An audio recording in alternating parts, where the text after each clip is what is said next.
Blood stained the antique Persian rug, gleaming dark beneath the shattered remains of a crystal decanter. That was the standard welcome at the Romano estate. Lorenzo Romano was a monster wrapped in a tailored suit, the terror of New York's underworld. No one dared cross him until a heavy-set maid with absolutely zero survival instincts walked straight into his crosshairs. The Romano estate on Long Island was less a home than a heavily fortified fortress. Behind its towering wrought iron gates and manicured hedges lay a world ruled by blood loyalty and the absolute, terrifying authority of Lorenzo Romano. At 34, Lorenzo was the undisputed head of the Romano crime syndicate, a man chiseled from marble and ice, with a temper so notoriously violent that even his own capos hesitated to bring him bad news. Over the past 3 months, the estate had burned through 12 different maids. Some quit in tears. Others fled in the dead of night, leaving their belongings behind, just to escape the suffocating tension of the house. Then came Penelope Gallagher. Penelope was 28, heavy-set, and completely devoid of the nervous, fluttering energy that defined the rest of the estate's staff. She was a big woman, soft and round in a world that demanded everyone be sharp and lethal. Her uniform strained slightly at the seams, her sensible black shoes carrying a heavy, deliberate tread.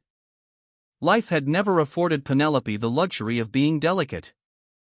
Raising a financially reckless younger brother while juggling 3 minimum-wage jobs just to keep the heat on in her cramped Brooklyn apartment had forged a core of pure iron beneath her soft exterior. When the desperate head housekeeper, Mrs. Higgins, offered her triple the standard rate to clean the Don's private wing, Penelope didn't hesitate. She didn't care if Lorenzo Romano was the devil himself. The devil's money paid off overdue utility bills just fine. Her third day on the job coincided with one of the worst crises the Romano family had faced in a decade.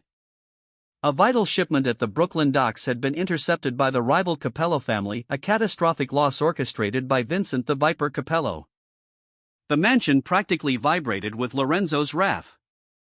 Armed guards, usually stoic, paced the halls white-knuckled. From behind the heavy oak doors of the master study came the sound of breaking glass and vicious roaring. "Get out!" Lorenzo's voice was a guttural snarl that rattled the oil paintings on the walls. "If Frankie Marino doesn't have his head on my desk by midnight, I'll take yours." 3 burly mobsters, men who'd killed without blinking, scrambled out of the study looking pale and thoroughly chastened. They nearly collided with Penelope, who was pushing a heavy wooden cleaning cart down the hall.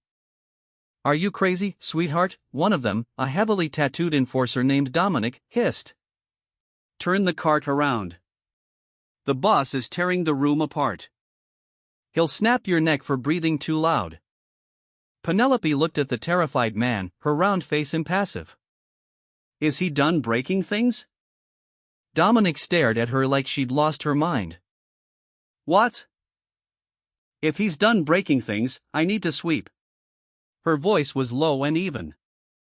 "I go off the clock in 20 minutes, and Mrs. Higgins wants the study pristine." Without waiting for a response, Penelope gripped her heavy-duty broom and dustpan, bypassed the bewildered mobsters, and pushed open the heavy oak doors. The study was a disaster. Papers scattered like snow across the mahogany floor. A shattered vase lay in ruins by the fireplace. The smell of spilled whiskey hung thick in the air. In the center of it all stood Lorenzo Romano, breathing hard, tie discarded, the top buttons of his crisp white shirt torn open to reveal a dark scattering of chest hair and the edge of a jagged scar. His eyes, nearly black with fury, snapped toward the doorway. For a terrifying second, the room went silent.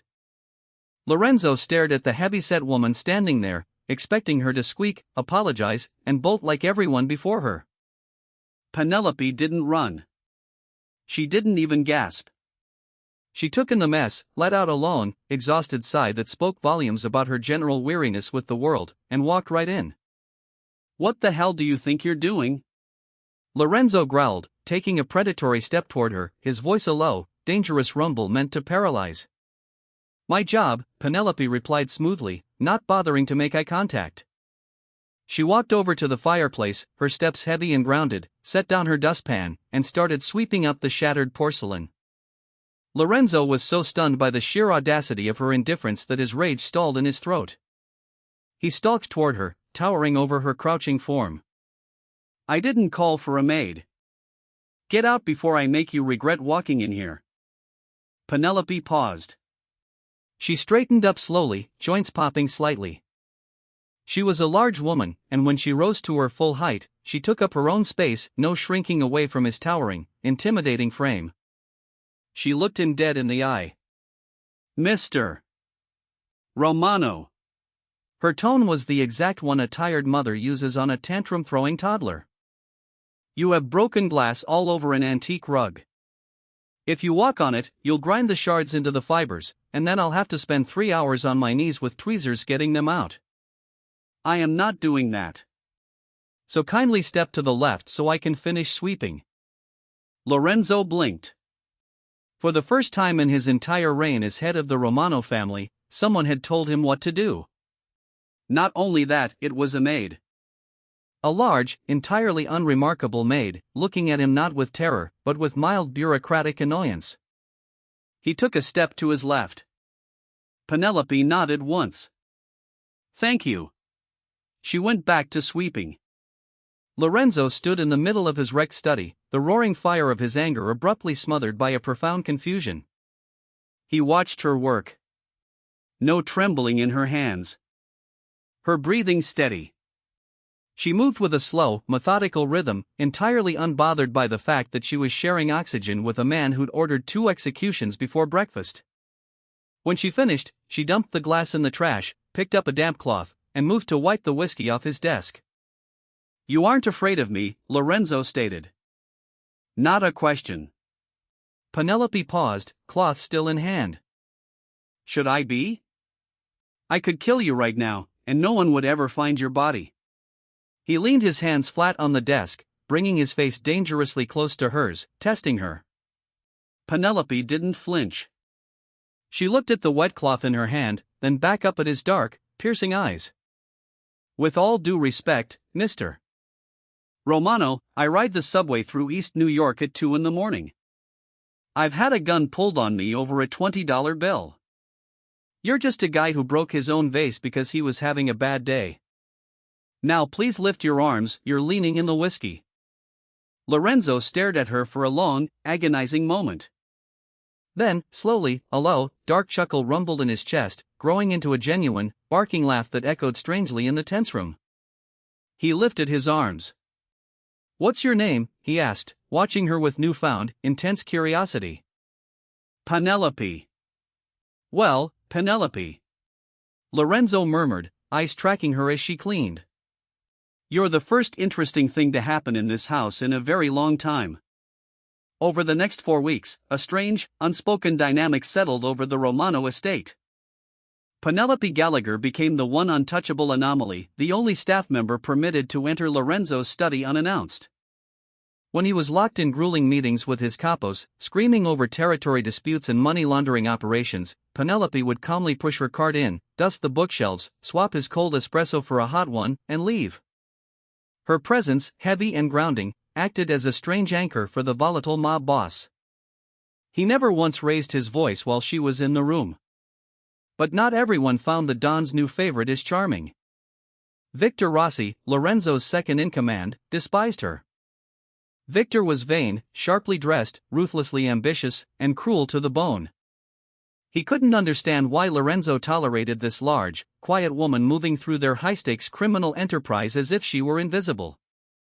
I don't get it, boss, Victor sneered one afternoon in the billiards room, chalking his cue. Why do you keep the whale around? She waddles in, gets in the way. Plenty of girls who look a lot better in a uniform and know how to keep their mouths shut. Lorenzo, lining up a shot, froze. The temperature in the room dropped instantly. He straightened, set his cue on the felt, and walked over to Victor, his face terrifyingly blank. Before Victor could react, Lorenzo's hand shot out, grabbing him by the throat and slamming him against the wood-paneled wall. You will speak of Penelope with respect, Lorenzo whispered, voice dripping with lethal promise. She has more courage in her pinky finger than you have in your entire miserable body. If I ever hear you disrespect her again, Victor, I will cut your tongue out and feed it to my dogs. Do we understand each other? Victor, choking and wide-eyed, nodded frantically. Lorenzo let him drop, straightened his cuffs, and walked out. But Victor's humiliation curdled into a festering hatred. If he couldn't openly target the maid, he'd find another way to use her. Victor had his own ambitions. He'd been secretly feeding information to the Capello family, plotting a coup to eliminate Lorenzo and seize the Romano throne for himself. He needed Lorenzo dead, but the Don's security was airtight. Except for Penelope. Victor hired private investigators and quickly found her one weakness, her younger brother, Liam. Liam Gallagher was a degenerate gambler, recently in over his head, $50,000 deep in an underground poker ring run by Victor's own associates. On a rainy Tuesday afternoon, while Penelope carried a stack of fresh linens toward the laundry room, Victor cornered her in a dimly lit service hallway, two of his massive enforcers blocking the exits. "Hello, Penelope." Victor smiled, though his eyes stayed dead. Penelope gripped the linens tight against her chest, heart suddenly pounding. "Mr. Rossi, excuse me, I have work to do. I think we need to have a little chat about Liam." Victor's smile widened as he watched the blood drain from her face. He pulled a small, clear glass vial from his jacket pocket. The liquid inside was colorless. "Liam owes my friends a lot of money he doesn't have. They're going to break his legs tonight. Tomorrow, his hands. But I can make all of that go away. I can clear his debt completely." Penelope swallowed hard, trying to hold her posture, but fear for her brother chilled her to the bone. "What do you want?" Victor pressed the vial into her trembling, calloused hand. "The Don likes his espresso at precisely 4 o'clock. You're the one who makes it. Just empty this into his cup today. Tasteless. Odorless. He'll go to sleep, and his heart will stop. A natural tragedy." "No," Penelope gasped, trying to push the vial back. "I'm not a killer. I won't do it." Victor grabbed her wrist, grip bruising. "You do it, or I make a phone call right now and Liam goes to the bottom of the East River in a barrel. Your choice, sweetheart. The mafia boss who doesn't give a damn about you, or your baby brother's life." He let go, smoothed his lapels, and walked away, leaving Penelope alone in the dark hallway, staring in horror at the poison in her hand. At 3:55 p.m., Penelope stood in the massive, gleaming kitchen, her hands shaking so violently she could barely hold the silver tray. On it sat a delicate porcelain cup filled with pitch-black espresso. In her apron pocket, the glass vial felt as heavy as an anvil. She closed her eyes, tears sliding down her cheeks. Liam was an idiot, a reckless fool, but he was her brother. The only family she had left in the world. But as she thought of Lorenzo, this terrifying, violent man who had never once mocked her size, who had demanded respect for her from his own men, who looked at her like she was actually worth seeing, her stomach twisted into painful knots. At exactly 4 o'clock, Penelope knocked on the heavy oak doors of the study. "Come in," Lorenzo's voice called. She pushed the door open. He sat behind his massive desk, rubbing his temples, looking exhausted. The moment he saw her, the hard lines around his mouth softened just a fraction. "Penelope." He sat back in his leather chair. "Right on time." Penelope walked toward the desk, her legs like lead, every step a battle. She set the silver tray down. Lorenzo reached for the espresso, but before his fingers could brush the porcelain, Penelope slapped her hand down over the cup. He frowned, looking up at her in confusion. "What are you doing?" Penelope was breathing hard, tears welling and spilling over her lashes. She reached into her apron pocket, pulled out the clear glass vial, and slammed it down on the mahogany desk beside the espresso. "Don't drink that," she choked out, voice breaking. Lorenzo looked at the vial, then at the espresso, then up at her tear-streaked face. His instincts kicked in instantly, his posture went rigid, his eyes turning cold and calculating. "What is this, Penelope?" "It's poison." She sobbed, burying her face in her hands, her large shoulders shaking with the force of her terror. "Victor Rossi cornered me in the hall. My stupid brother owes $50,000 to gamblers. Victor said if I didn't put that in your espresso, they'd kill Liam tonight. I couldn't do it. I'm so sorry, I couldn't do it, but please, Mr. Romano, you can kill me, but please don't let them hurt my brother. Lorenzo sat perfectly still. The silence in the room was absolute, broken only by Penelope's desperate weeping. He looked at the poison, understanding exactly how close he'd just come to death.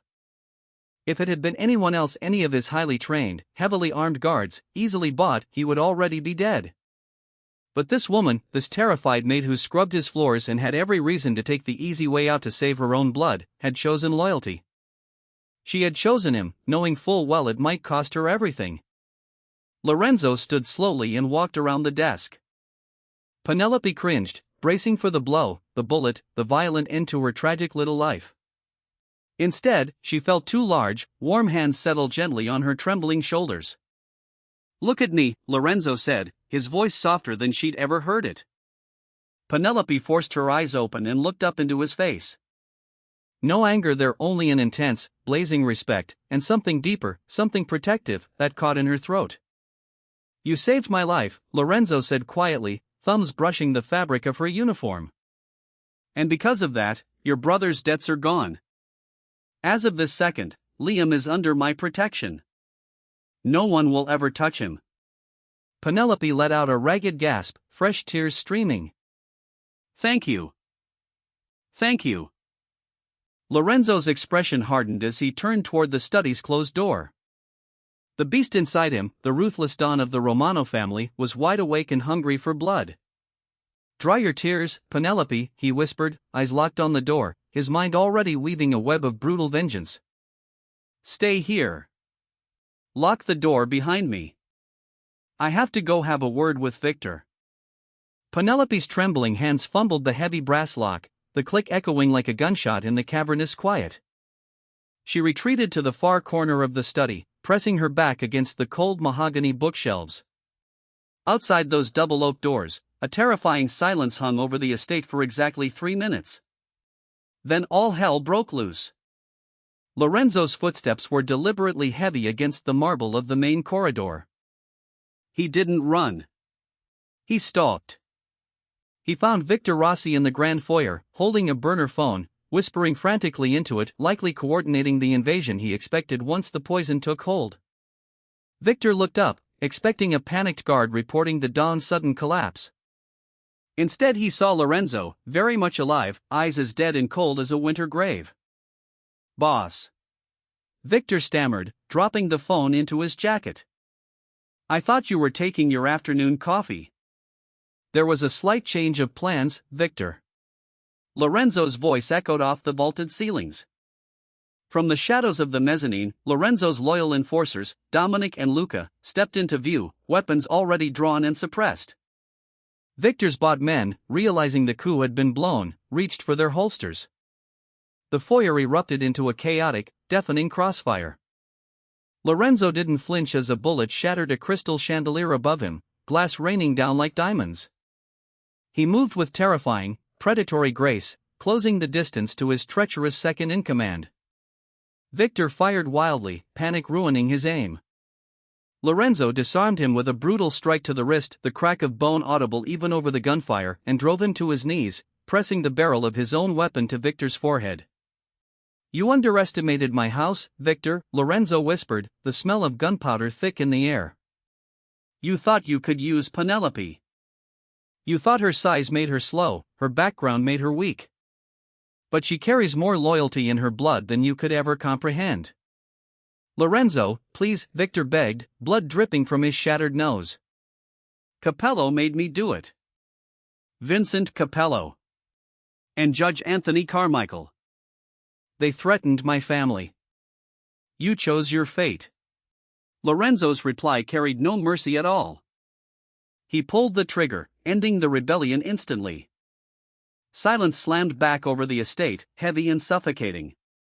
Lorenzo surveyed the foyer, stepping over the bodies of the traitors, wiping a smear of blood from his cheek, breathing hard, the beast inside him somewhat sated by the purge. He left his men to the cleanup and walked back toward the study. Inside, Penelope was huddled on the floor, arms wrapped around her knees, weeping softly. When the lock clicked and the door swung open, she flinched hard. Lorenzo stepped in, his white shirt torn and splattered with dark crimson. "It's over," he said softly, closing the door behind him. Penelope scrambled to her feet, shoes slipping slightly on the polished wood.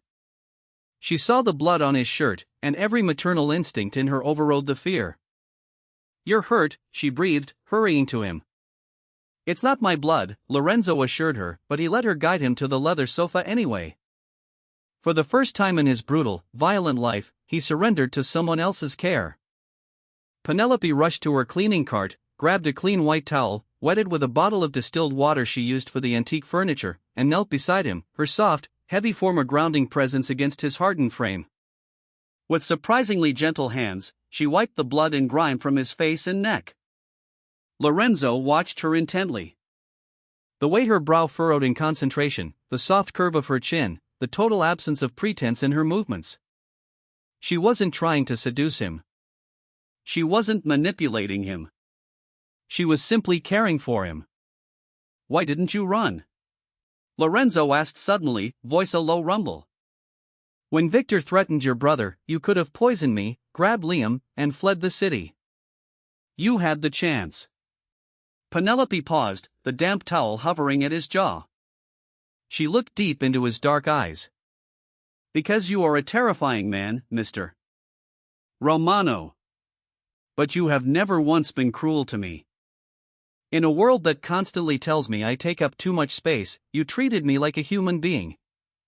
I couldn't repay that with murder." Lorenzo reached up, wrapping his large hand gently around her thick wrist, pulling her slightly closer, his gaze dropping to her soft, trembling lips. "You are not just a maid anymore, Penelope. Do you understand me? You belong to me now. I will protect you. I will protect Liam.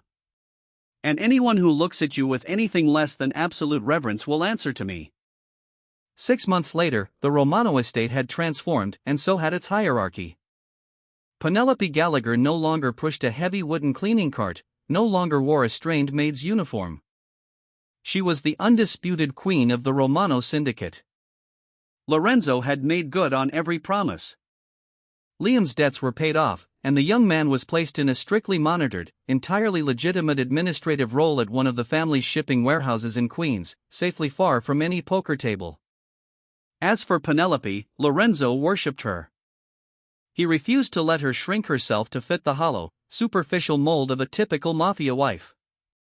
When high society designers suggested slimming black or restrictive corsets, Lorenzo threw them out of the house. Instead, he commissioned custom couture that celebrated her exactly as she was. Penelope moved through the estate in flowing emerald silk gowns that draped beautifully over her wide hips and full bust, radiating a quiet, immovable power. She was fat. She was soft. And she was the most dangerous woman in New York, simply because Lorenzo Romano would burn the city to ash if a single hair on her head was harmed. But Penelope was never just a protected trophy. She was remarkably brilliant.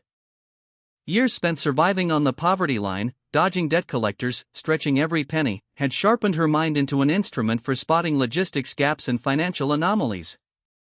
She began quietly reviewing Lorenzo's legitimate business ledgers. The ultimate test of her new position came at a high-stakes sit-down with Vincent Capello, the rival boss behind Victor's failed coup. The meeting took place in the private dining room of a heavily guarded Italian restaurant in Manhattan. Lorenzo sat at the head of the table, radiating lethal tension. Beside him, Penelope sat regal and unbothered, sipping sparkling water. Vincent Capello, sleazy and arrogant, with a scarred face, smirked as he looked her over. "Gotta admit, Lorenzo, when I heard you took a new woman, I expected a supermodel. Not the kitchen staff. What are you paying her in, pastries?" The Romano guards in the room drew their weapons instantly, the click of safeties filling the air. Lorenzo's eyes turned murderous, his hand moving toward the pistol inside his jacket. But Penelope placed a soft, plump hand over his forearm, stopping him. She didn't blush. She didn't cry. She simply smiled, a chilling, terrifying smile she'd learned straight from the Don himself. Mr. Capello. Her voice was smooth, conversational. I might enjoy a good pastry. But you seem to enjoy embezzling from your own offshore accounts, specifically the Shell Corporation in the Cayman Islands, registered under your mistress's maiden name. I found it fascinating that your capos are all taking pay cuts while you quietly funnel $3 million a quarter into a private fund. Vincent's smug grin vanished instantly, color draining from his face as his own men exchanged dark, suspicious glances. You're lying, Vincent spat, sweat beading on his forehead. Penelope calmly slid a thick manila folder across the polished table. Bank statements. Wire transfer logs. Photographs. You see, Vincent, when you spend your whole life being ignored by people because of how you look, you learn to watch them very, very closely. You really should secure your digital servers. Now, Lorenzo and I are going to propose a new territory division, and you're going to sign it. Or I hand these files to your underboss and let your own men tear you apart. Vincent stared at the folder, utterly defeated by a woman he'd dismissed seconds earlier. He picked up his pen and signed the territory over without another word. Later that night, back in the safety of their master suite at the estate, Lorenzo stood by the roaring fireplace, pouring 2 glasses of expensive red wine. He walked over to where Penelope sat on the edge of their massive bed, her silk robe pooling elegantly around her soft thighs, and handed her a glass, then sank to his knees in front of her, a position of absolute submission the feared Don Romano took for no one else on earth. He rested his hands on her waist, looking up at her with a mixture of awe and burning, consuming love. You were magnificent today, Lorenzo murmured, pressing a kiss to the soft skin of her stomach. You terrified them. Penelope smiled, running her fingers through his thick, dark hair. I learned from the best.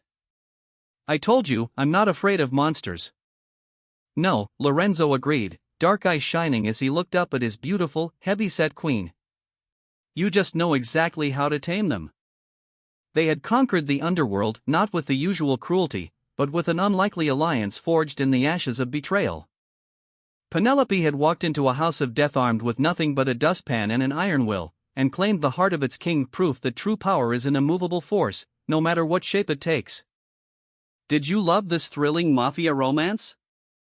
The world of Lorenzo and Penelope proves that true power and love come in unexpected forms. If this story kept you on the edge of your seat, hit that like button, share this video with your friends, and subscribe to our channel for more intense, dramatic stories. Leave a comment telling us your favorite plot twist, and ring the notification bell so you never miss an upload. Thank you for watching.